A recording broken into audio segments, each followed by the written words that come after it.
Sí, Ok, ok.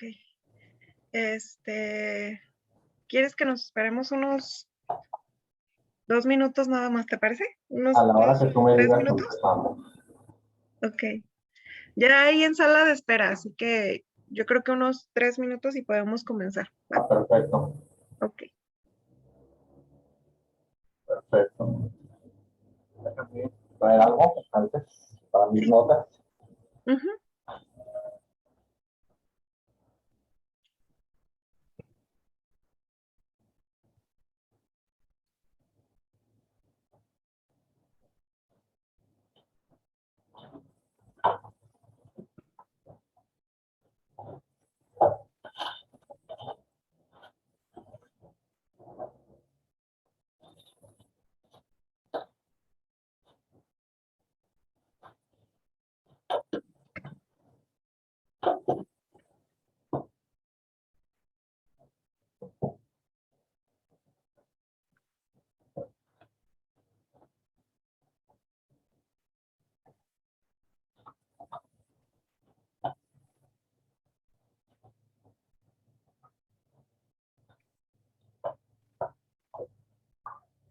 Listo, le voy a dar a admitir, ¿de acuerdo?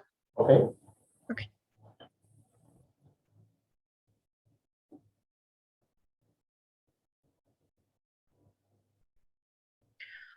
Hola, buenas tardes a todos. Bienvenidos a este nuevo webinar en español.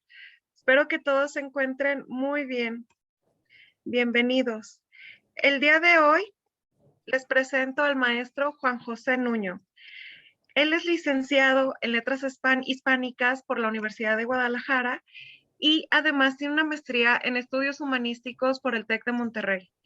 El maestro ha estado 2 veces beneficiario del programa de estímulos a la creación artística de Jalisco y ha sido profesor universitario y facilitador de talleres de expresión oral y escrita, escritura creativa y redacción científica. Más de 10 años tiene de trayectoria en edición literaria y no literaria. Su seudónimo es el de James Nuño, autor de volumen de cuentos de Fantasmas 2015 y de la novela de los no muertos 2016. El día de hoy contamos con la presencia entonces del maestro James Nuño. Les recuerdo a todos los presentes que el enfoque de este webinar es para ayudarlos para el segmento de lectocomprensión del Ceneval. Además, me gustaría mencionarles que al final ustedes pueden realizar las preguntas. Las preguntas pueden hacérmelas dejar escritas en el chat para yo realizárselas al maestro. Sin más preámbulos, los dejo con el maestro Nuño. Bienvenido, maestro. Muchas gracias por aceptar la invitación. muchas gracias a ti a toda la organización por invitarme a dar el webinar, que es un poquito raro. Sigo sin acostumbrarme al modo, a- al modo virtual, pero bueno, tiene sus ventajas, como que pueden estar viendo en sus pantallas en este momento la presentación esta. Y bueno, muchas gracias por la presentación. Vamos a entrar de lleno acá en este pequeño webinar, en esta pequeña charla, donde vamos a ver algunos ejemplos y cuestiones que tienen que ver con la lectura, ¿no? Con la lectocomprensión. Dijimos por ahí el título que barajamos era Leer, Entender y Aprobar, lectocomprensión para estudiantes, porque luego, ahorita vamos a ver, parece fácil o parece una cosa sin chiste esto de leer un texto y sacar las ideas principales, pero en realidad a la hora de ponernos a trabajar ahí, pues de repente ahí fallamos una que otra vez, y esto se ve principalmente en los exámenes, ¿no? Que tienen, como lo mencionaba hace un momento, los exámenes una parte importante de lectocomprensión, ¿no? Entonces, pues vamos a ver si está padre, si tienen dudas, comentarios, ahí los vayan poniendo y ahí para que me los vayan pasando, ¿no? Bueno, ahí, pero ya se me trabó. Okay. El contenido va a ser una sesión ágil, espero, no tan, eh, no tan complicada. Va a ser la introducción sobre qué es la lectura, y luego vamos a ver este concepto de la lectura activa, y luego vamos a ver un ejercicio, por ahí vamos a hacer un ejercicio a ver qué tal nos va, un ejercicio que de alguna manera asemeja a los ejercicios en los exámenes como Ceneval, y unas breves conclusiones, ¿no? Bueno, voy a me gusta empezar mis sesiones con un epígrafe. Este es del señor Lichtenberg, que dice: un libro es como un espejo, si un no se mira en él, no puede esperar ver reflejado a una postra, ¿sí? Es decir, a mí me toca, y seguramente a lo mejor a ustedes les ha pasado, a mí me pasaba, y luego ya intento que ya no me pase, que estamos leyendo algún texto y de entrada nos decimos, no me gustó porque no lo entiendo, ¿no? Y eso habla más de nosotros como lectores que el autor como tal, ¿no? Entonces, lo que nosotros tenemos que hacer es mejores lectores, independientemente de si el texto, de la calidad del texto, nosotros tenemos que primero poner de nuestra parte, ¿sí? Bueno, vamos empezando. ¿Cuál es el propósito de la lectura? ¿No hay un propósito? Bueno, de entrada, podemos decir que es informar sobre algún asunto en particular, adquirir conocimiento nuevo, mantener algún tipo de comunicación con otras personas.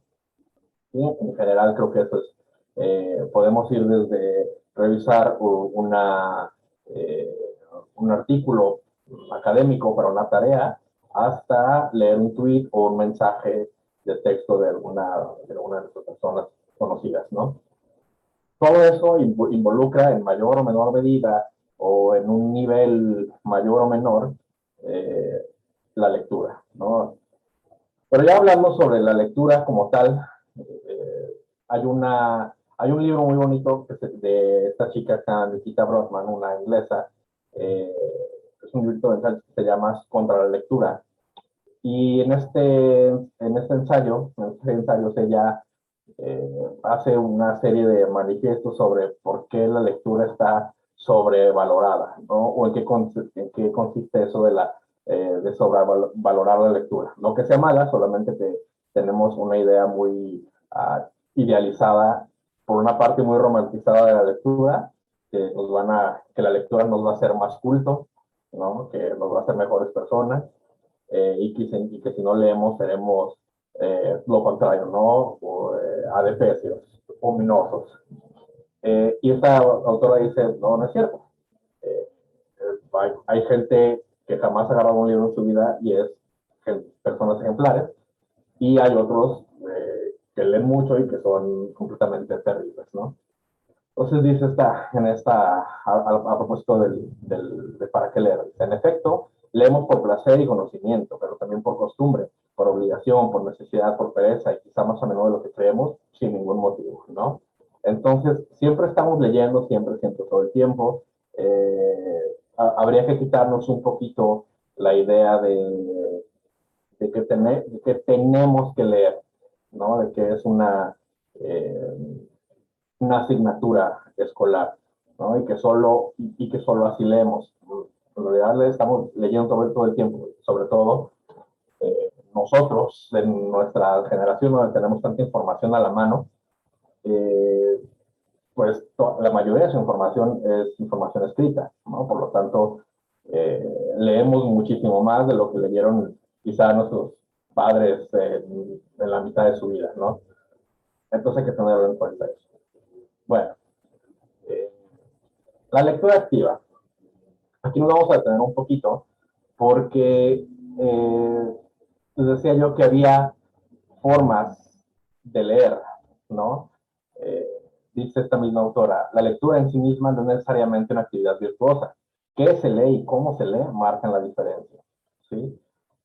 Sobre todo lo segundo, ¿sí? ¿Cómo se lee?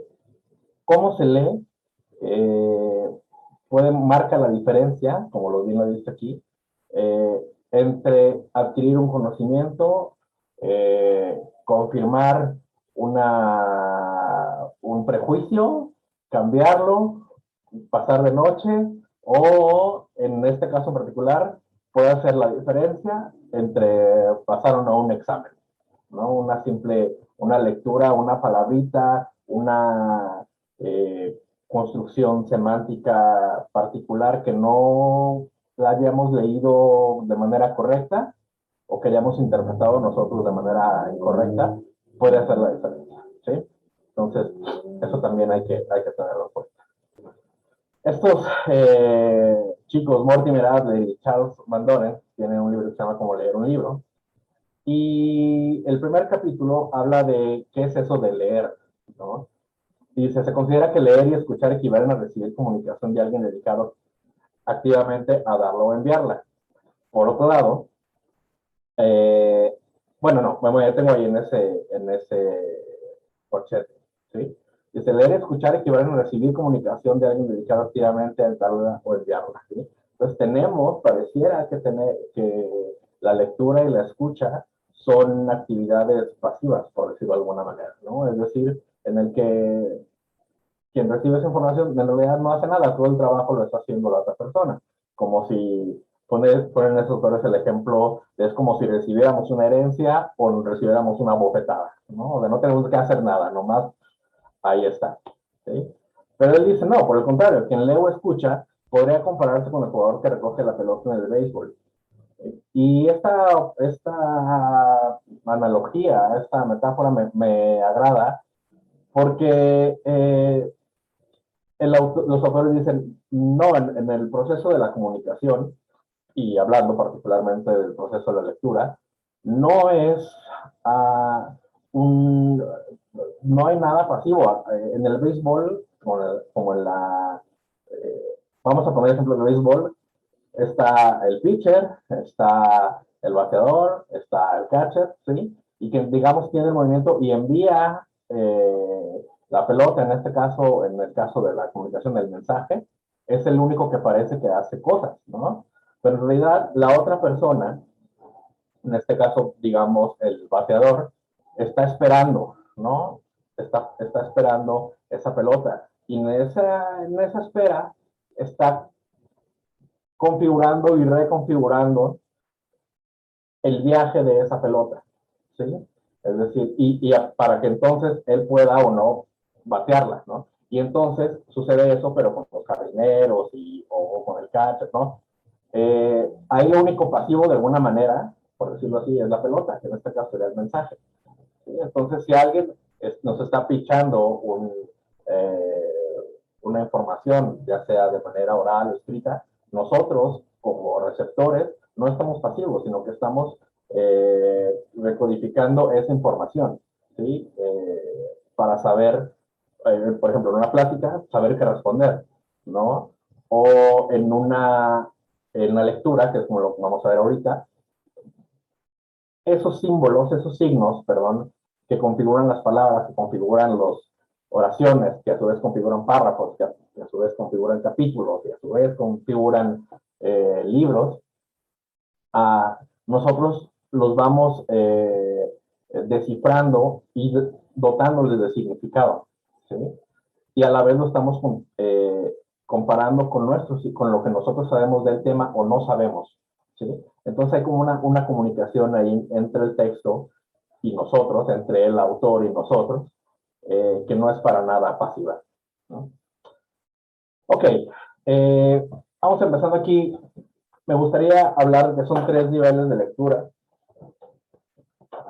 por lo menos. Hay algunos autores que hablan de 5, otros de 6. Yo me quedo con 3 para manera como de condensarlo, ¿sí? La primera sería de inspección, ¿sí? Es decir, en cuanto a nosotros nos dan un texto, ya sea en hojas o en un libro o en nuestra pantalla del celular o lo que sea, ya de entrada tenemos ciertos elementos que nos dicen de qué se va a tratar el texto, ¿sí? De qué tipo de texto es también. Por ejemplo, tengo aquí uno, ¿no? Que es, vean cómo está la letra, vean cómo hay apartados, que hay ciertas numeraciones, ciertos conceptos, Y entonces, ok, se me hace que este libro, pues como está, o este texto como está configurado, probablemente vaya a ser un texto académico, ¿no? Perfecto, ok, sí. Luego ya veo el texto más en forma, veo el título, puedo darme una idea de qué va a tratar todo el texto, ¿no? Que es algo que ustedes hacen, por ejemplo, cuando revisan algún artículo académico. Básicamente, esa lectura de inspección es lo que viene en el abstract, con el resumen. ¿Sí? Así como tú le voy a leer un parrafito, 10 líneas, y con esas 10 líneas puedo darme cuenta si ese texto me sirve o no. ¿Sí? Hacemos eso con todos los textos, ¿vale? De una u otra manera. Entonces, hay textos incluso, por ejemplo, que donde la mancha, a ver si tengo uno por aquí. Bueno, creo que no tengo uno por acá, pero esa es la mancha del texto. Y entonces uno ve de repente toma con libros grandotes y con la letra muy chiquita y a veces sin muchos espacios. Entonces ya entra es como de, ay, qué flojera, seguro está bien denso este libro, ¿no? Y bueno, nos vamos dando cuenta de estas cosas. La extensiva, entendemos en esta segunda lectura, en este segundo nivel de lectura, entendemos la consecución de los signos que forman palabras, las cuales dan una idea, lo que decía, ¿no? Palabras que forman oraciones, párrafos, capítulos, libros, ¿no?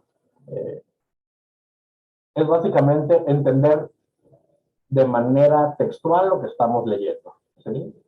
Quizá no, ahorita que es lo que estábamos a ver en el tercer nivel, ¿no? Aquí entendemos que tal palabra es un sustantivo, un verbo, un complemento, ¿sí?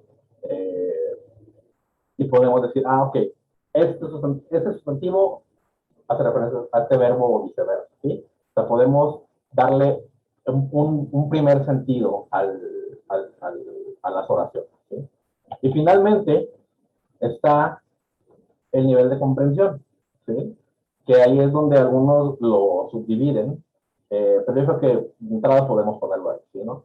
Extraemos el contenido y somos capaces de dar cuenta de él, sus matices y sobre todo dialogar con las ideas expuestas, ¿vale? Es cuando ya nos preguntan, cuando pasamos a la exposición y ya no tenemos necesidad de leer la cartulina, ¿no? O el celular o las notas, porque ya lo traemos aquí, ya lo entendemos. Podemos incluso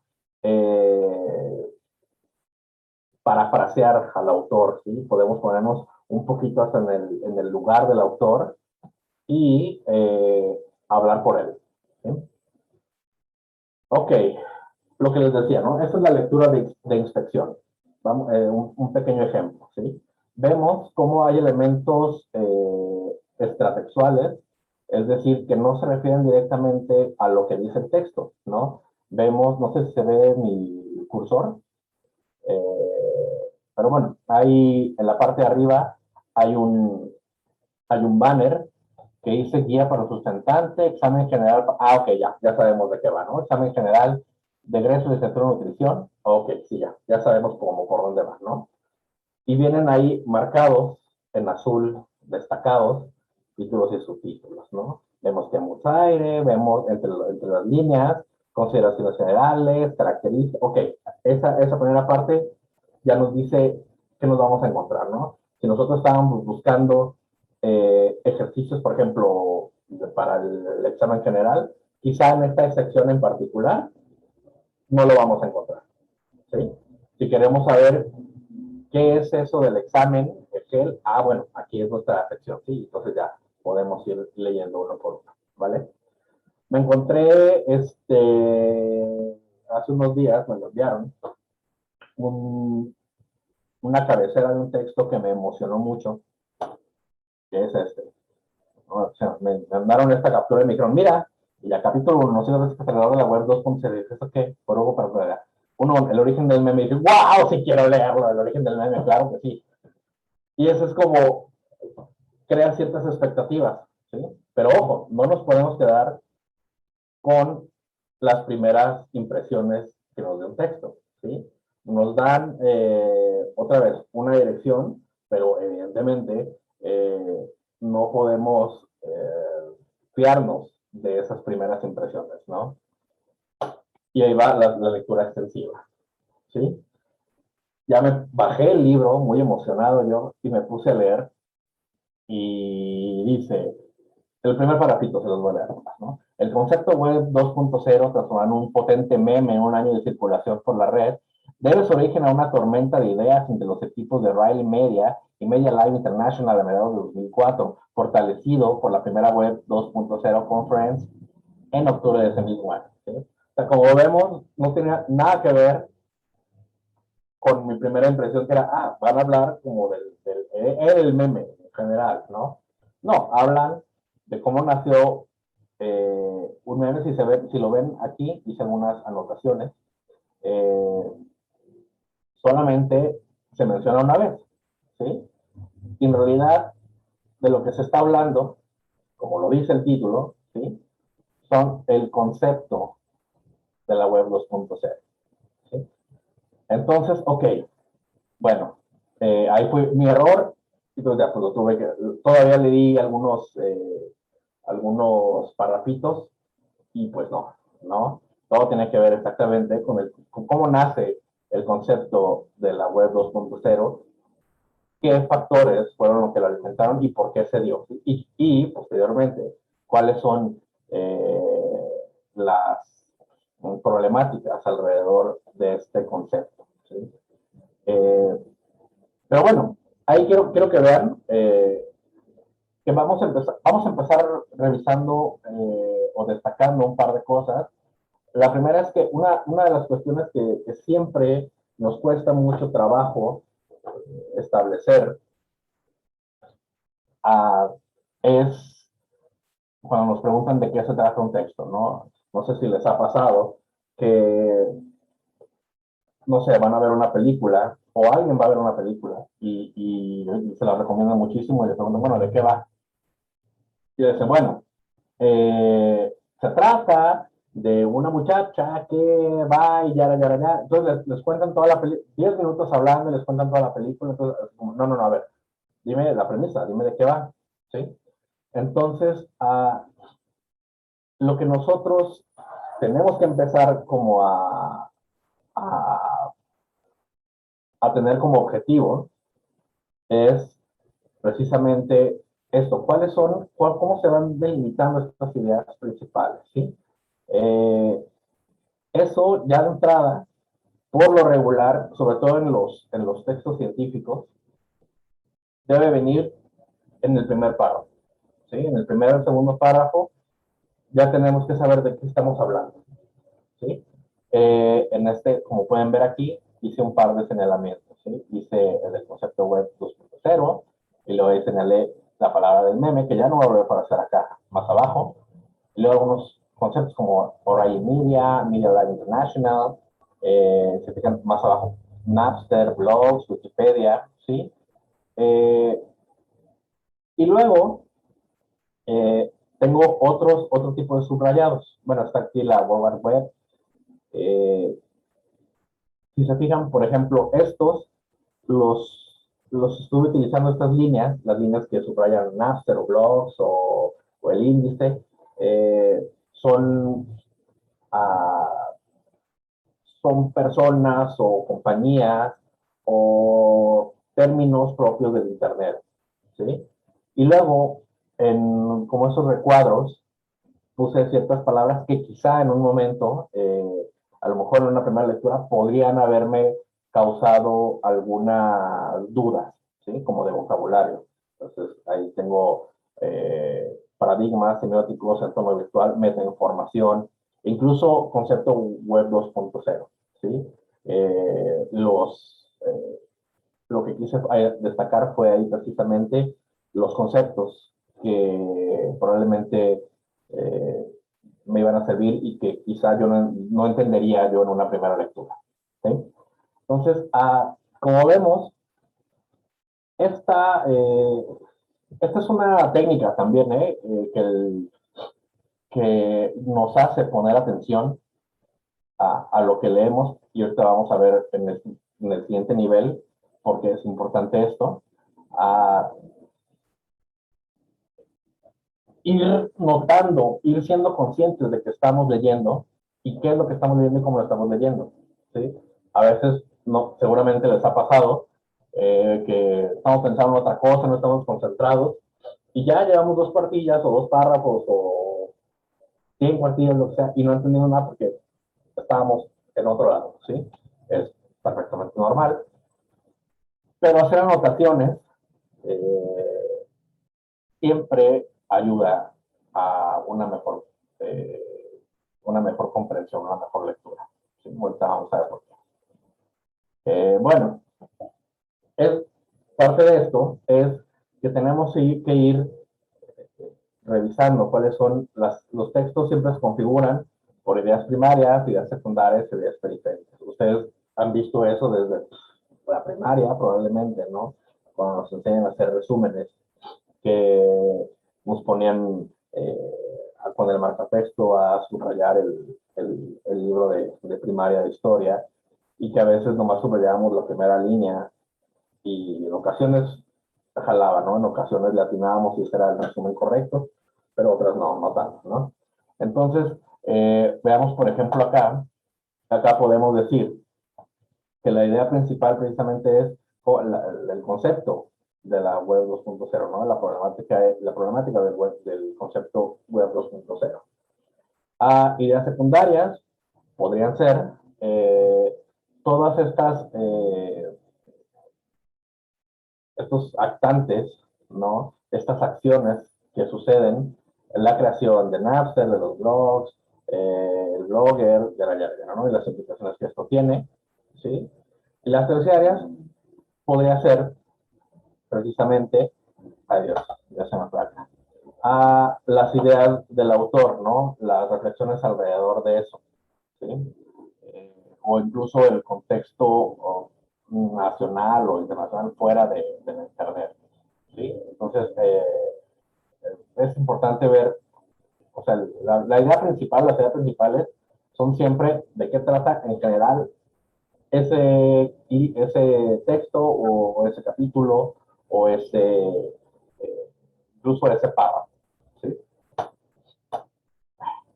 A ver, por ahí, se me fue por ahí, tiene una muy bonita. Bueno, eh, es importante, entonces, les decía, a ser conscientes del proceso de lectura, ¿sí? Eh, hay algo, aquí ven una pequeña gráfica, con 2 partes ahí del cerebro dividido, a manera de ilustración, ¿no? Pero les decía, la parte más importante o lo que hace la diferencia entre comprender un texto y solo leerlo y solo medio acordarse de qué va, es la atención, la conciencia del proceso, ¿sí? Acá, de su lado izquierdo, está, o sea, acá la lectura impresionista, es decir, la que solamente toma una impresión tal cual del texto, y la lectura activa, ¿sí? Del lado izquierdo, en la lectura impresionista, tenemos divaga, ¿sí? Es lo que les decía, que estamos leyendo y de repente se nos va, estamos hablando de la nutrición de los atletas y los esteroides y terminamos pensando en la película que voy a ver en Netflix en la noche, ¿sí? Eh, Siguiente punto, sí, muy importante también, no distingue el pensamiento propio del autor. Ah, hay, bueno, yo he dado clases en varios niveles, tanto a nivel desde prepa, licenciatura, posgrado, incluso me ha tocado por ahí dar clases en primaria y secundaria. Y una constante es que ya de entrada, si el autor o el texto dice algo que no está al 100%, eh, con lo cual el lector no está al 100% de acuerdo, hay una cancelación inmediata, ¿sí? Y decir, no, no lo entendí, y se cierran y ya no lo entendí, y no es cierto, y no, nada, ¿no?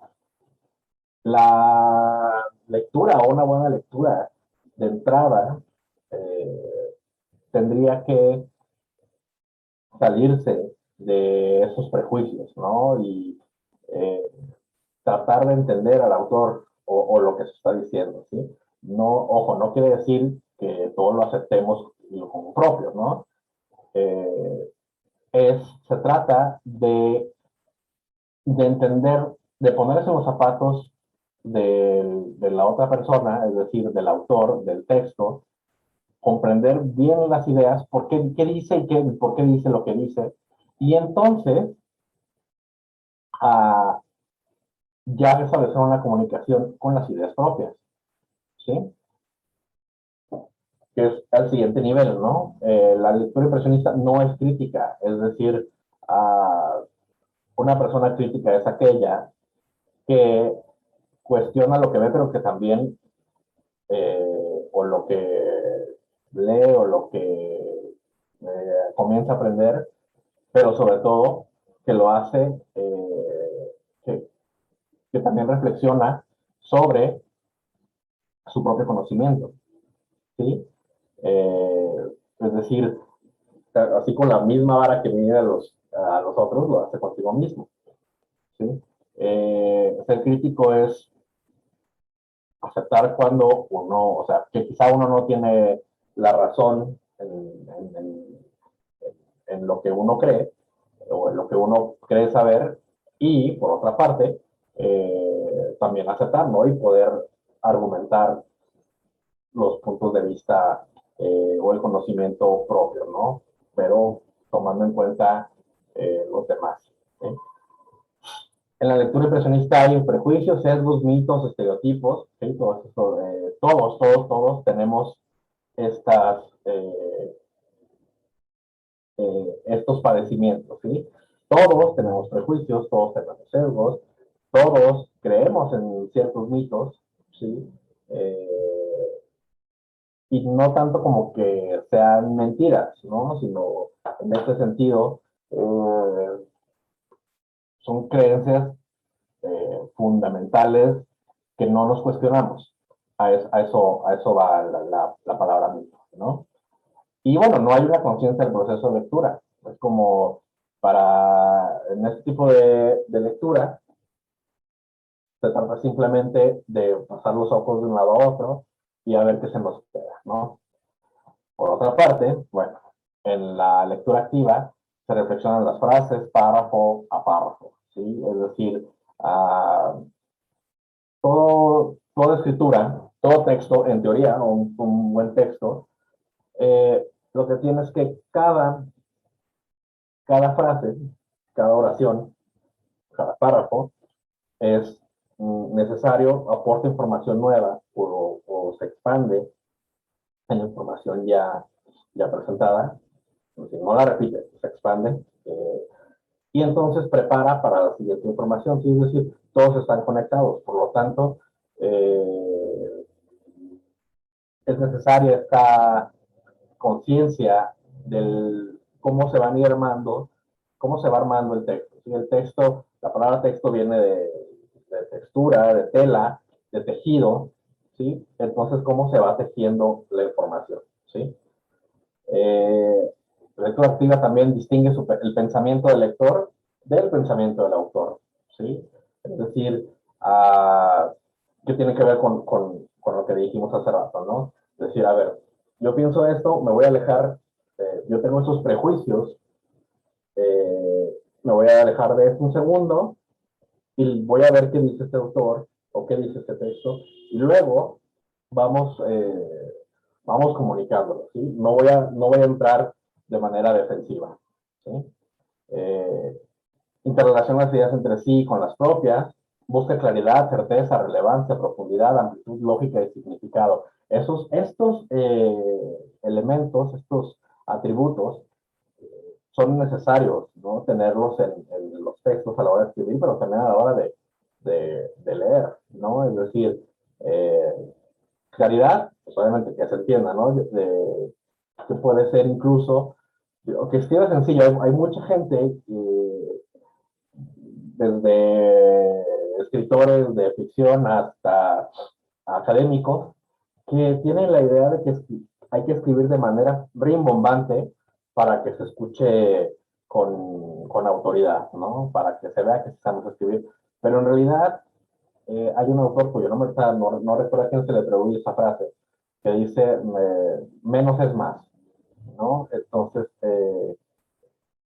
mientras más sencillo sea la manera de expresar nuestras ideas, más fácil será de entenderlas, ¿sí? Que finalmente, sobre todo en la cuestión académica, es lo que se busca, ¿no? Eh, certeza, es decir, que sea puntual en que no divague, ¿no? Y que diga exactamente lo que quieres, que sea preciso en lo que busca, ¿sí? Relevancia, que sea importante, profundidad y amplitud, es decir, que no se quede en un nivel simplemente descriptivo, sino que se busque crear conocimiento ahí, ¿no? A través de ejemplos, a través de información, a través de citas, eh, a través de explicaciones lógicas y con significado. Es decir, eh, ¿qué significa, qué implica este conocimiento, ¿no? Entonces, todo eso es lo que nosotros debemos hacer para una buena lectura, ¿sí? Buscar todos esos. Finalmente, la lectura, uno de los supuestos de alumnos de la lectura, pues es comprender, ¿sí? No, en este tipo de exámenes hay que estudiar, pero lo que dicen es más bien, más que estudiar, más que machetear o aprenderse algo, es ejercitar la mente, ¿sí? La lectura también es un tipo de ejercicio, ¿sí? No es lo mismo decir, pues yo camino todos los días al camión, desde mi casa al camión y en la escuela, y de la escuela al camión y a mi casa, ¿sí? A eso es una actividad física, a decir, yo voy todos los días al gimnasio 1 hora o yo solo voy a correr 40 minutos, ¿sí? Así igual con la lectura. No es lo mismo, sí, pues yo sí, sé leer, ¿no? Sé leer porque de repente me aviento el teleguía que de repente tiene buenas notas. Ah, no, yo me siento y puedo, a lo mejor no leo tantas cosas como quisiera, pero lo que leo lo entiendo bien y le saco mucho provecho, ¿sí? Y algo importante también, finalmente, es la apertura a nuevas maneras de pensar, ¿sí? Eso es importantísimo para la lectura, ya sea desde pensamientos o ideas nuevas sobre un tema que nosotros no conocemos, incluso puede ser que dominemos o no, hasta cuestiones que no tienen que ver con, digamos, nuestra realidad inmediata, pero, y que a veces por eso nos da flojera leer, ¿no? Es como, pues no me relaciono con ese tema, me da flojera, ¿no? Y por eso ya me bloqueo. Entonces, hay que tomar en cuenta, ¿sí?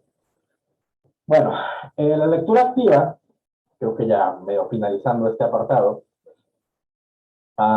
nos hace al final preguntarnos, o más, mejor dicho, hace responder de manera afirmativa a esas preguntas, ¿sí? Después de terminar un texto, una lectura, habría que preguntarse, ¿puedo resumir el significado de este texto con mis propias palabras? Es decir, ¿puedo parafrasearlo? ¿Puedo dar ejemplos de mi propia experiencia acerca de lo leído? Y eso es cuando nosotros a veces queremos que el texto puede ser científico o incluso pienso en ficción, ¿no? En las novelas de repente o en cuentos, a veces mis alumnos me dicen, es que no me relacioné no me atrapó, no me relacioné con ellos. A ver, no, es cuestión del personaje o es tuya. Tú deberías intentar ponerte los zapatos del otro, funciona también entonces con cuestiones más científicas, ¿no? Más objetivas, de no ficción, ¿sí? Puedo generar metáforas y diagramas para ilustrarlo, es decir, podría yo ponerlo en otro lenguaje, ¿sí? Tal cual, trasladarlo, traducirlo. Puedo conectar las ideas centrales de este texto con otras ideas que entiendo, que ahí es cuando ya sucede esta gran diálogo, ¿no? Que es no solamente hablamos, fulanito dice que esto, pero yo pienso que esto, ¿no? Entonces, alrededor de un tema puede ser, no sé, la filosofía Heidegger dice esto del ser, pero Foucault dice esto y podemos tomar una conversación, hay una fiesta sobre el ser, ¿no? Conectando ideas, ¿no? Y ahí crece nuevo conocimiento. Pero bueno, eso ya es como el siguiente nivel, ¿no? La totalidad de lo que creemos. Hay que tomar en cuenta también, que es un poquito lo que ya habíamos platicado, ¿sí? Los elementos del pensamiento, que estos van y vienen, ¿sí? Son tanto del lado de quien escribe como del lado de quien lee, ¿sí? Vamos hablando un poquito del lado de quien escribe para nosotros ser conscientes de eso, ¿sí? No sé.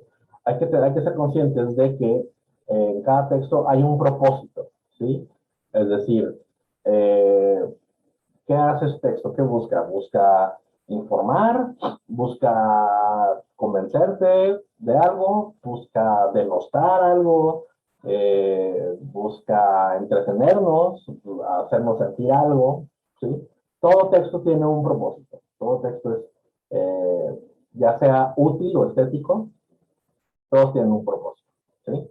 Entonces, de entrada, ¿qué me quieren decir? ¿Para qué escribió esta persona esto, no? En el caso, por ejemplo, del, de la guía, ¿no? Que lo veíamos hace rato. Bueno, evidentemente, pues es para ayudar o para guiar, valga la redundancia, ¿no? A los estudiantes que quieren hacer ese examen, ¿no? Para dar algunos tips. Ese es el propósito de eso, ¿sí? El otro, el de la web 2.0, bueno, pues realmente es informar, ¿no? Informar, darte un detalle de cómo sucedió algún un hecho en particular, que fue la creación del concepto y qué repercusiones tiene, ¿sí? De una novela o de un poema, pues el propósito probablemente sea conmover, ¿no? O tocar ciertas fibras eh, estéticas o sentimentales incluso, ¿no? Todo es cierto. Bueno, cuestión de discutir en este caso que esto se da sobre todo para los textos informativos o persuasivos, ¿no? Es decir, ya me dijiste qué quieres hacer, pero ahora, ¿sobre qué? ¿Sí? Acá, o bueno, teníamos, ¿no? Es fácil el concepto de web 2.0. Ok, eso es lo que vamos a discutir, ¿no? Como tus aristas. La información, es decir, qué textos, qué situaciones, qué ejemplos voy a yo a mostrar para hablar del tema, ¿sí?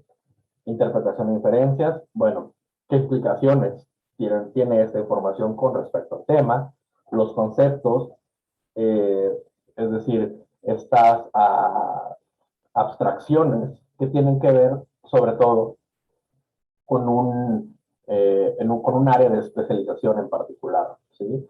Los conceptos utilizados en la nutrición son muy particulares con respecto, por ejemplo, a los que se utilizan en la filosofía, en la literatura, en la física, en las ingenierías, ¿sí? Entonces, esos constructos que son como partes particulares de cada disciplina, ¿no? Suposiciones. Esto va, tanto puede ser algo, vamos a llamarlo bueno o malo, ¿no? Tanto correcto o incorrecto, no sé cómo ponerlo ahí. Es decir, a veces falta información y nosotros llenamos, hacemos tal cual esas suposiciones con base en la información que tenemos, ¿no? Pero que podrían o no ser ciertas.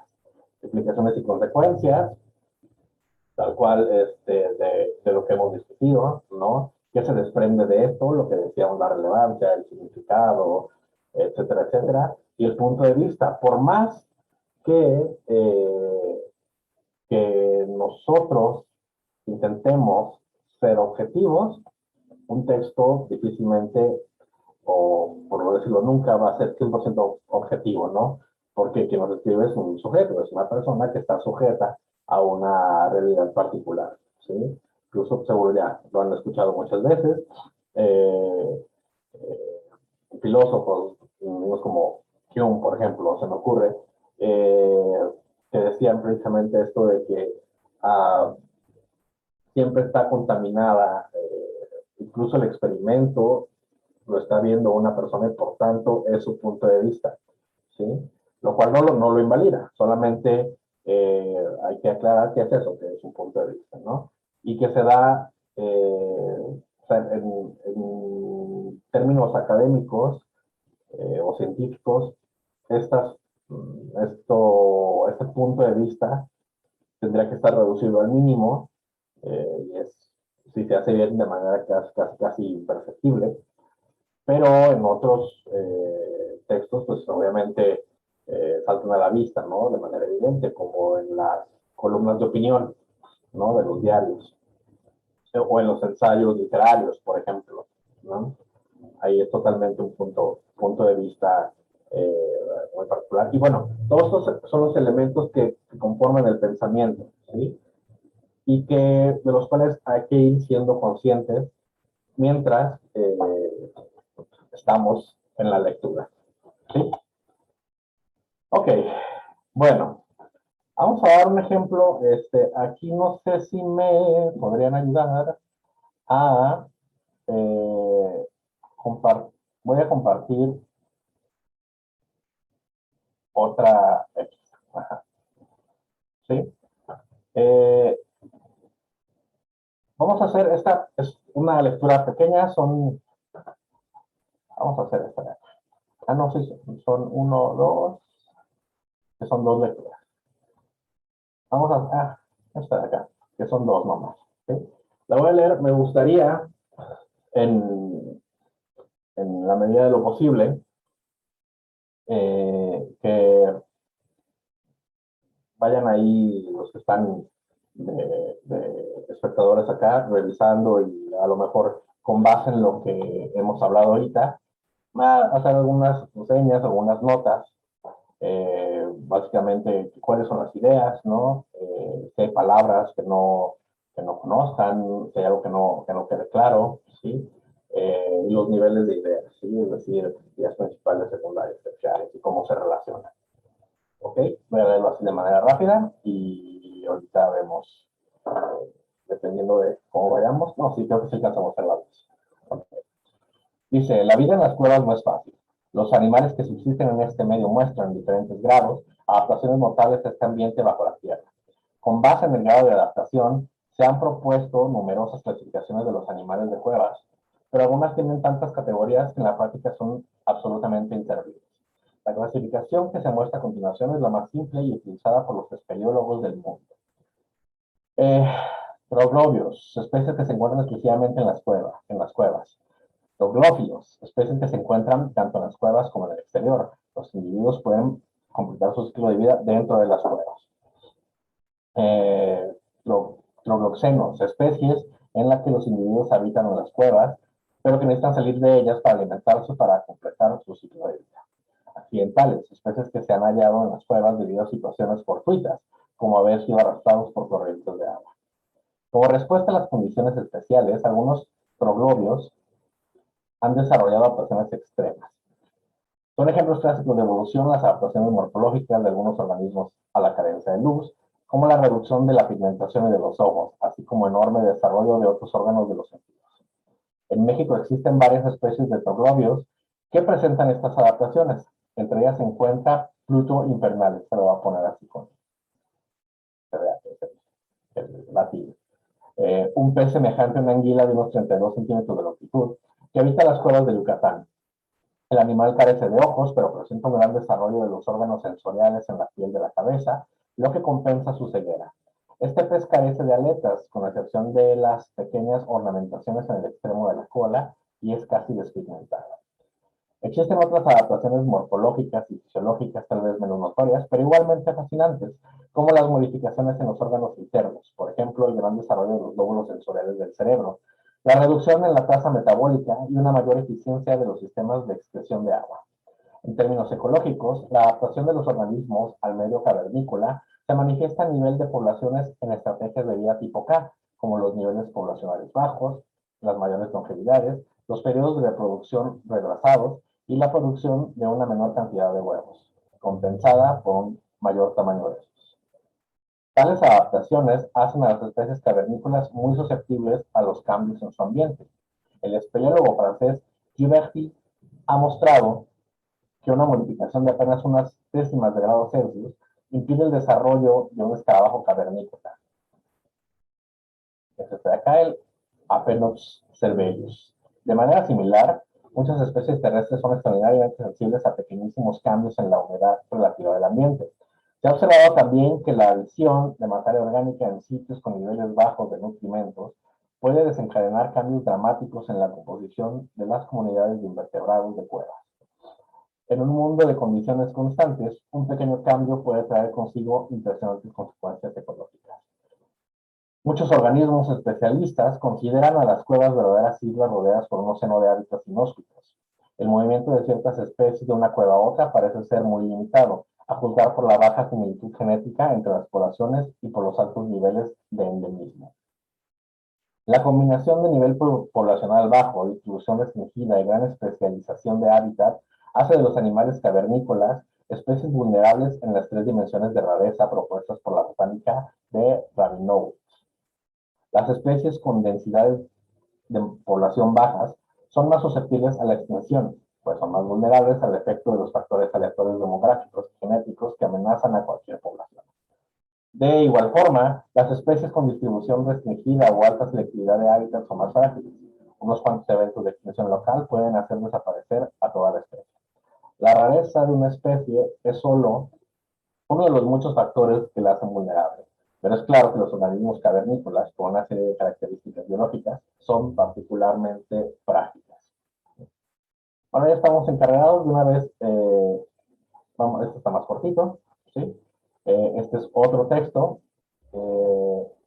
y ahorita les voy a decir por qué van a ser 2 textos los que estamos leyendo, ¿sí?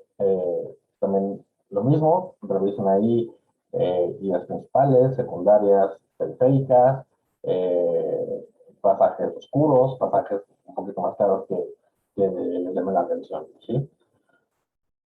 Numerosas especies de murciélagos usan las cuevas como refugios diurnos o albergues temporales en la noche.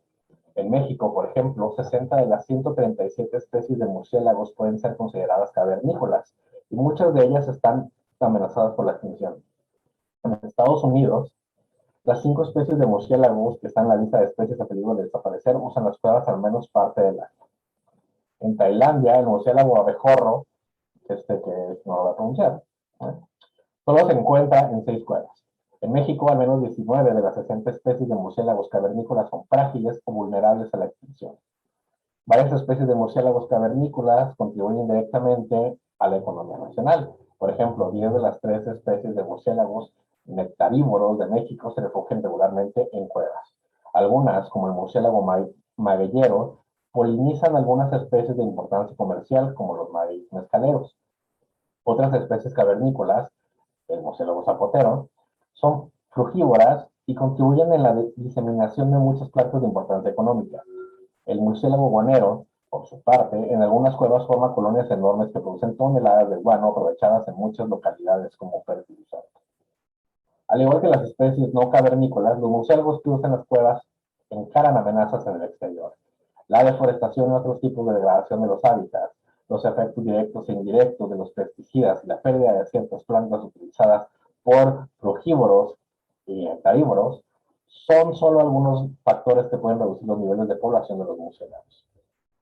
En el interior enfrentan otros peligros. Algunas especies, como el murciélago guanero, forman enormes agregaciones de millones de individuos. Si por alguna razón una de sus cuevas es perturbada, una fracción considerable de la población total puede ser extirpada. Este problema es particularmente serio en el caso de las especies que usan las cuevas para hibernar o formar colonias de maternidad. En América Latina, los murciélagos cavernícolas deben sortear una amenaza particularmente seria. En las áreas infestadas con vampiros, algunos ganaderos acostumbran a hacer visitas de exterminio a las cuevas. El problema es que estas personas raras vez son capaces de distinguir a los verdaderos vampiros de las especies benéficas.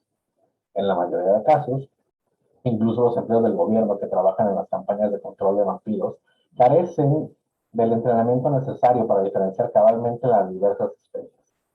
Así son contables los casos en que colonias enteras de murciélagos insectívoros, frugívoros o nectarívoros han sido extinguidas por campañas dirigidas a la eliminación de los vampiros.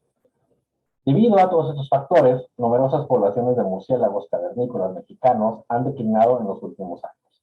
Las colonias de murciélagos magueyeros han disminuido considerablemente en tamaño, como lo muestran algunos estudios recientes. De igual manera, muchas de las cuevas habitadas por cientos de miles de murciélagos urbaneros han sido perturbadas en tal grado que hoy ya no es posible encontrar uno solo. La situación de muchas otras especies seguramente es igual de crítica, pero por desgracia faltan estudios adecuados que documenten las disminuciones en los tamaños de población. Ok, volvemos entonces a nuestra presentación, ¿sí? Como ven, ¿dónde está? Un segundo.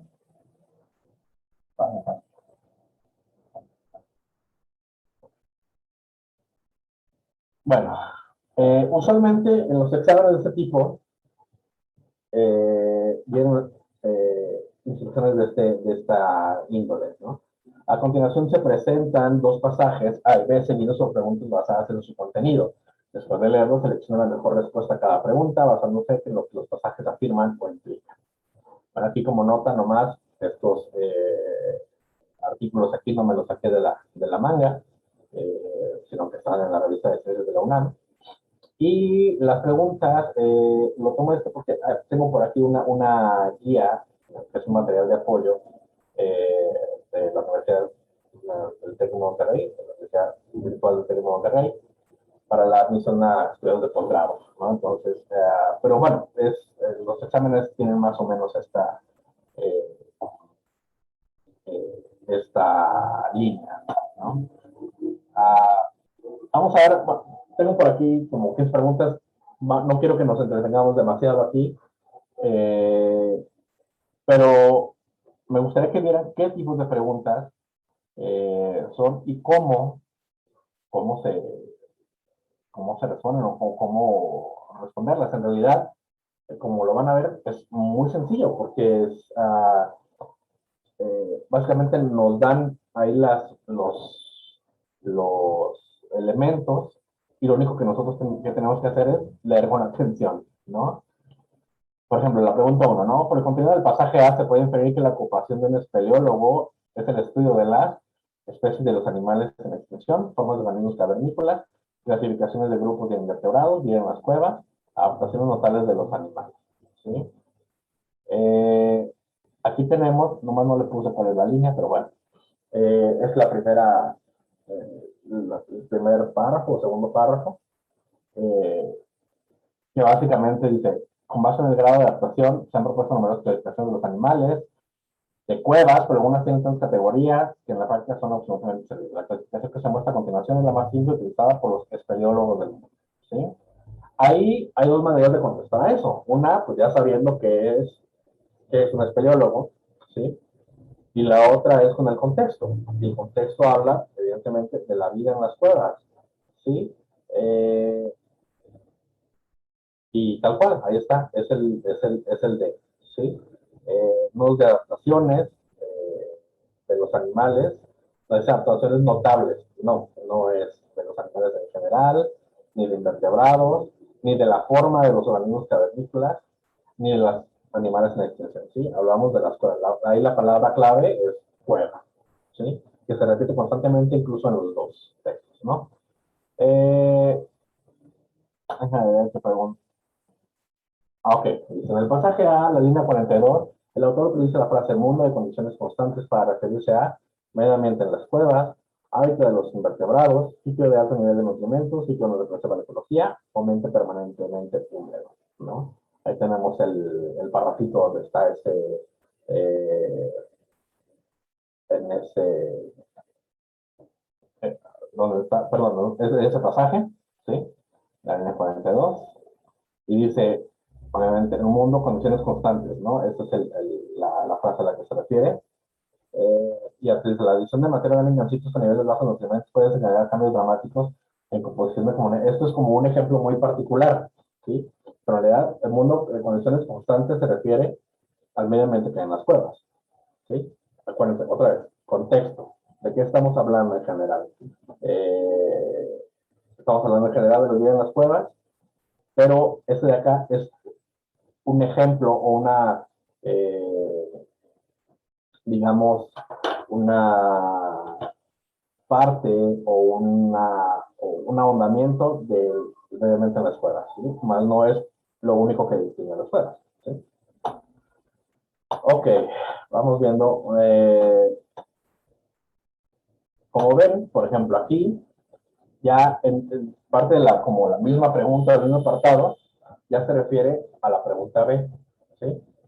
Del pasaje B, de las líneas 30 y 39, se puede inferir que los vampiros son animales perjudiciales, se requiere capacitar a los exterminadores de vampiros, ganaderos, empleados de gobierno de América Latina no reconocen las cuevas, hay más murciélagos que vampiros, los vampiros se esconden entre los murciélagos. ¿Sí? Esta es las líneas 30 y 39. Y ahora, hay que poner atención en lo que dice la pregunta. ¿Sí? Dice, el pasaje B se puede inferir, es decir, que no lo dice de manera explícita, ¿sí? Sino que es algo que nosotros tenemos que deducir, ¿sí? A partir de eso, ¿qué es lo que quiere decir el autor? ¿Sí?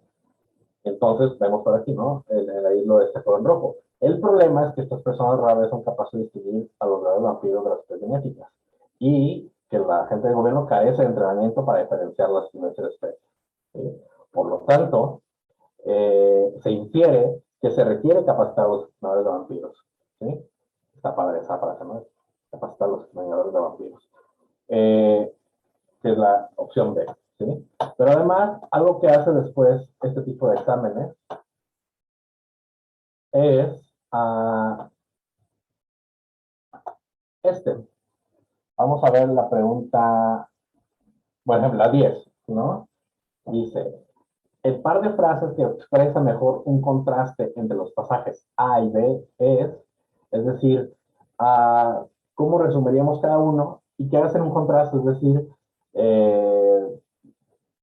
no, pues casi, no que se contradicen, pero que sí son opuestos. ¿Sí? Animales inofensivos y animales perjudiciales, cuevas de México, cuevas de Estados Unidos y Tailandia, animales que se pueden clasificar, o murciélagos que se confunden con vampiros, estudios sobre animales o ataque de animales, grados de adaptaciones notables o declinación demográfica. ¿Sí? Aquí, bueno, animales inofensivos y animales perjudiciales, pues no, porque en realidad en los dos textos se habla de dos animales inofensivos. En el segundo habla de vampiros, pero no exclusivamente de ellos, ¿no? En la segunda dice cuevas de México, cuevas de Estados Unidos y Tailandia, pues tampoco, porque en el segundo texto también habla de las cuevas de México. ¿Sí? En el C, animales que se pueden clasificar como murciélagos que se confunden con vampiros, pues no, porque en los dos hay clasificaciones, ¿sí? Y además, como que animales y murciélagos no son contrarios, ¿sí? Entonces, no están como en la misma rama, ¿no? Animales es como una cuestión como muy general y murciélagos ya es como muy específico, ¿sí? Entonces, no va por ahí. Estudios sobre animales o ataque a animales. Pues no, tampoco, ¿no? Porque los dos son estudios sobre animales, ¿sí? Incluso ni siquiera habla sobre el ataque de los animales, ¿no? O por lo menos no completamente el de los murciélagos y los vampiros. Y finalmente, entonces, ya casi por eliminación, podríamos decir que es E, ¿no? Que es grados de adaptación notables e declinación demográfica, que ahí están precisamente los dos, ¿no? Esa es la frase que resume la idea de cada uno, es decir, en el primero, pues cómo se adaptan ciertos animales, ¿no? Vimos los tipos de animales que viven en las cuevas, ¿no? Su clasificación y demás, y cómo estos se han adaptado a ello. Y por el otro lado está la declinación demográfica, es decir, cómo ciertos animales, se han ido extinguiendo ciertos animales cavernícolas, como son los murciélagos, han ido declinando su demografía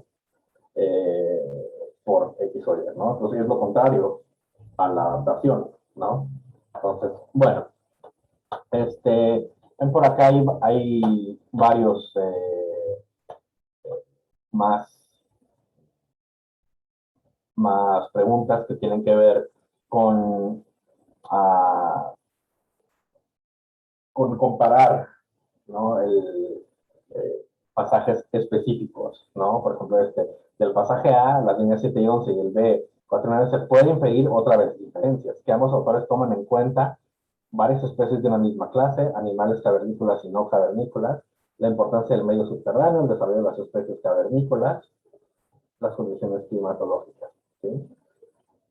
Aquí vemos, subraya, que siempre van a aparecer palabras o específicas o un grupo de palabras de un mismo campo semántico. En este caso, pues es especies, ¿no? ¿Y qué son estos? Pues especies de cavernícolas, ¿sí?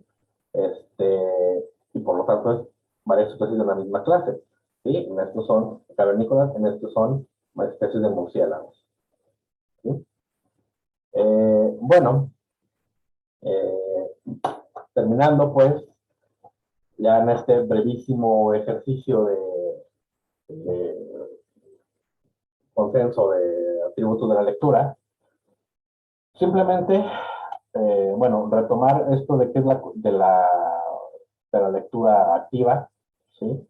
Que es la apertura al nuevo conocimiento, sobre todo la conciencia del proceso, ¿sí? Yo haría mucho énfasis en esa cuestión, ¿sí? Así de la conciencia del proceso implica preguntarse, ser consciente de lo que estamos leyendo, ¿no? Casi, casi es como hablar, decirlo en la voz interior y ponerte atención en esa voz interior, ¿no? Luego cuando leemos en voz alta, a veces como el mismo sonido nos distrae, ¿no? Pero la lectura en silencio eh, nos permite eso, ¿no? Y regresarnos si no entendemos, ¿no? Si no alcanzamos a comprender alguna palabra o alguna idea, hay que ver qué es lo que está deteniendo ese proceso, ¿no? Hay que leer sin prejuicios también, ¿sí? Eh, y hay que apegarse al texto, es decir, con lo que dice el texto, eh, hay que responder. Luego me ha tocado, por ejemplo, en este texto, ¿no? Voy a inventar un ejemplo. Que yo respondo, a ver, entonces, ¿cuál es la preocupación del autor, ¿no? Y de repente me dice, no, pues yo creo que al autor de repente, que a lo mejor lo mordió un vampiro al niño y por eso habla de ellos. ¿De dónde sacaste esa idea? ¿Sí? Eso no viene en el texto. Una cosa es inferir y otra cosa es hacer suposiciones. ¿Sí? Entonces hay que tenerlo en cuenta. Eh,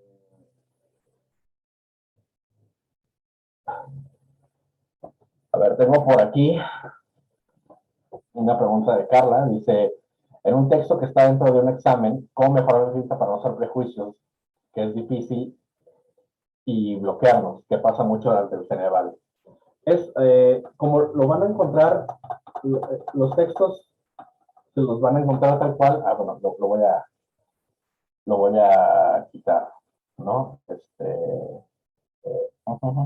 Esperen un segundo, ¿dónde lo dejé? Pantalla. Usualmente los textos que aparecen en los exámenes con el Ceneval son así, ¿sí? Así como los ven aquí, que traen numerado el, los, las líneas, ¿sí? Las oraciones, los párrafos a veces, eh, y sin demasiado contexto, ¿sí? Eh, es decir, no traen el título, solamente traen el texto, ¿sí? Y termina, no dice ni fin ni nada. El texto podría ser un texto completo o podría ser un fragmento, ¿sí? Lo que tienen estas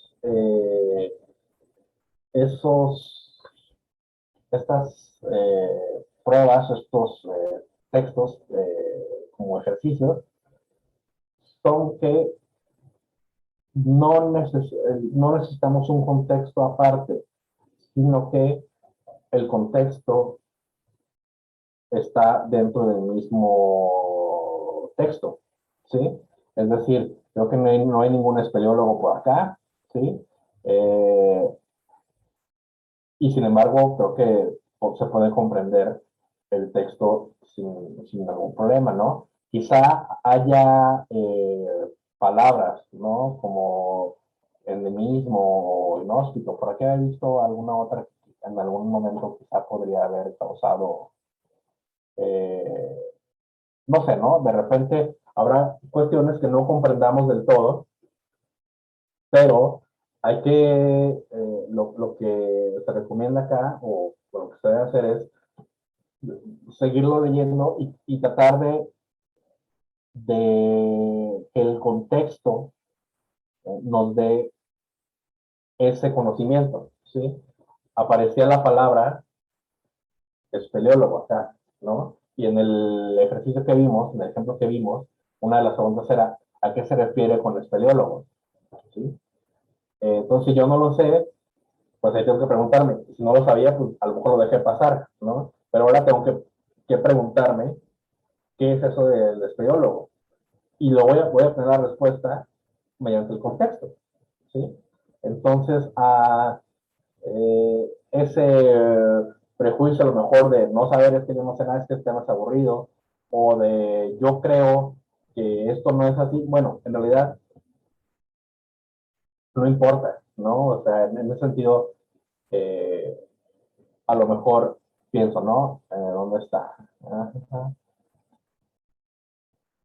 ¿No? En ella se encuentra Plutio infernal, un pez semejante a un anguila de unos 32 centímetros de longitud que habita en las cuevas de Yucatán.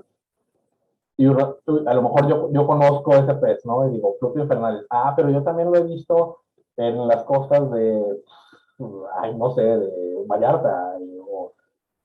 Y entonces ya me peleo con el texto y digo, el texto está mal. No, o sea, ok, está bien. Vamos quitándonos eso, ¿sí? Vámonos a lo que dice el texto, ¿sí? Tal cual.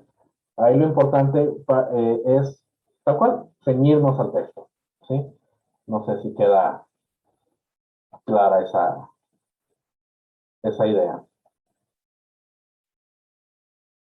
Y bueno, entonces, pues con eso creo que si no hay dudas o comentarios, eh, podríamos dejarlo ahí. Acá este otro está bonito también. Pues así las cosas. Muchas gracias, maestro. Muchísimas gracias por su tiempo. Sí, tomé agua.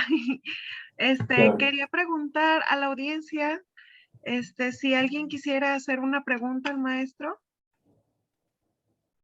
En lo que formulan sus preguntas, maestro, ¿le parece bien si yo le puedo realizar yo una pregunta? Claro que sí. ¿Ha escuchado hablar usted sobre los cursos de lectura rápida? Sí, sí ¿Y es. cómo los ve? ¿Cree que funcionan o creen o sea, que lejos de entenderlo, es como usted mencionaba, como una lectura más impresionista, lejos que una lectura activa? ¿Qué piensa usted al respecto? Yo creo, por ahí creo que Carla también conoce el, el tema. Yo creo que, así como dices, es un cierto tipo de lectura, ¿sí? Evidentemente, si uno quiere leer periódico, una novelita sencilla o una revista a lo mejor de divulgación científica, ¿no? Que no tiene demasiados conceptos o situaciones densas, yo creo que no hay que sirven, ¿no? O sea, que sirven súper bien esta cuestión que de hecho muchas de esas cosas, por ejemplo, eso sirve en este tipo de exámenes también, ¿no? En el sentido que, como decía, hacen preguntas muy específicas, ¿no? Ujú. Como, a ver, en la línea tal, cuando dice tal cosa, ¿a qué se refiere? Y entonces uno va y lo que hace es ver la mancha del texto y alcanza a reconocer las palabras, entonces ya enfocas tu atención en eso y ya puedes como darle más, o tratar de tener la respuesta más, de manera más rápida, o por lo menos identificar ya cuál es el pasaje, ¿no? Pero si estamos, no sé, leyendo un texto de medicina o uno de filosofía de Hegel, o no sé, difícilmente esos, la lectura rápida nos ayudará, ¿no? Porque hay un nivel de exigencia mayor, ¿sí? Hay un nivel de abstracción mayor. O sea, Eh, como los exámenes del Ceneval, por ejemplo, o sea, es mayor el nivel de lectocomprensión que debería tener, ¿no? El lector. sí, sí, sí, exactamente. Sobre todo, exactamente, porque son, bueno, nosotros podemos tener la idea general, ¿no? De un texto como lo acabamos de ver ahorita. Leemos dos cuartillas y, sí, hablaba de los murciélagos, ¿sí? Y esa es la idea general. Ok, está padre. Pero ya cuando hablamos de algo como muy específico, quizás sí es necesario como detenerse un poco, ¿no? Tomar un poco de más tiempo en eso. Maestro, preguntan, uno de los, de parte del auditorio, comenta que sería meterme en temas un poco más extenso, pero por lo menos yo me enseñé a leer de una muy buena forma hasta el bachillerato. ¿Por qué entonces muchas veces no se toma toda esta estructura desde la secundaria o sería tomarlo a cierta edad con un nivel cognitivo ya avanzado? Esa es una gran pregunta y muy bonita y como eso sería a lo mejor sería como un poco extensivo. Ah, también tiene que ver con, es que es multifactorial, ¿no? Desde, evidentemente, cuestiones de reformas educativas y de planes educativos, ¿sí? Hasta cuestiones ambientales como el maestro que te toca, ¿no? Las lecturas que esos maestros te dan, cómo hacen, si hay una lectura comentada o no, y y bueno, y también llamemos el tipo de inteligencia de la, de la persona, ¿no? Del estudiante. Hay quienes tienen más facilidad para la escritura y la lectura, otros para las matemáticas, otros para las artes, ¿sí? Y entonces quizá ahí habría que ver de manera como puntual, ¿no? Pero sí es un tema como medio escabroso y en el cual habría que ahondar y hacer algo al respecto, ¿no? Eh, pero bueno, Preguntan, ¿cómo podemos identificar el límite entre inferir y divagar? bueno, eso es muy, creo que hasta la palabra lo dice, ¿no? Y la palabra que usas, Jesús, Eduardo, ahí es el, está ahí del clavo, ¿no? Que el límite, ¿cuál es el límite? Bueno, precisamente la diferencia trabaja dentro de un marco que es el texto, ¿sí? En un límite que es el mismo texto, ¿sí? Es como, y bueno, y divagar es precisamente que tu mente, tus pensamientos parten de ahí y se vayan a otro lado que no tiene nada que ver y a veces ni siquiera parten de ahí, ¿sí? Es por ejemplo, uh, no sé, yo veo el cielo y veo que se empieza a poner con muchas nubes, entonces puede ser porque infiero que va a llover, ¿no? Esas son diferencias. Además, por lo que puedo alcanzar a leer, todo, dicen los semióticos que todo admite una lectura, ¿no? Todo es un texto, todo admite una lectura. Entonces, por lo que yo alcanzo a leer, en el cielo va a llover, ¿no? Eso es mi diferencia. Y divagar es, ay, mira qué bonitas nubes, sí, como en mi rancho cuando yo, uy, de chiquito mi abuelita me cuidaba y luego me hacía mi chocomilito, ah, qué bueno es el chocomilito, ¿cómo será? ¿No? ¿De qué marca era? Entonces ya se nos fue y ya eso es divagar, ¿sí? Nos salimos del carril y ya no regresamos, ¿sí? La diferencia es puntual, ¿sí? La podemos hacer en una oración, ¿sí? Como lo vimos acá. En el apartado B dice que hay que, ¿cuál era, qué era lo que decía? Así que no hay, eh, que los ganaderos a veces matan especies porque no saben cuáles son y que tampoco la gente del gobierno en sus campañas saben identificar cuáles son murciélagos y cuáles son vampiros. ¿Sí? Entonces, por lo tanto, le hace falta capacitación. ¿Sí? Sería a lo mejor ese esquema, ¿no? Tengo A, tengo B, o tengo A, tengo B, tengo C, tengo estas variables, las relaciono, por lo tanto, esto. ¿Sí? Esta es una diferencia. Muchas gracias, maestro. Otra pregunta. Usted mencionaba que, bueno, actualmente es mayor la cantidad de personas que leen, ¿no? Que en el pasado pues no había tantas. ¿Usted cree, sabe cuál es el factor o más bien, actualmente en México cuántas personas no lectoras hay? Usted lo sabe, más o menos. Es que creo que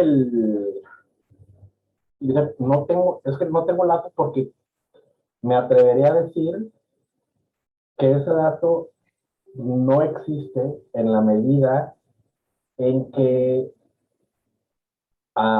Tienes que saber leer para significa contestar la encuesta. ¿Mande?